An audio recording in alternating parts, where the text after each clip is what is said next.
محمد الأحمد، منسقين الاقتصاد، لجنة الأفراد في الشعباء، قطاع الشعباء وعسلية.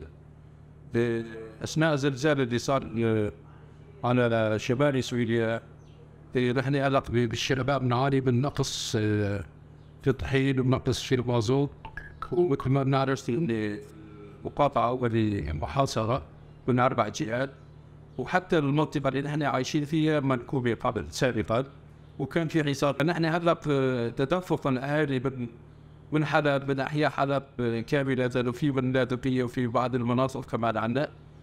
فنحن عم نعاني من نقص في الطحين ونقص في المازوت.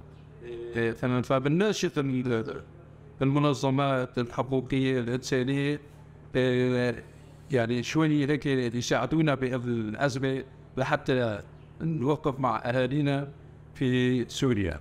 بعدين بالشعباء عندنا 7 فرد عم بيشتغل. السبعة في عندنا 2 موظفين كمان.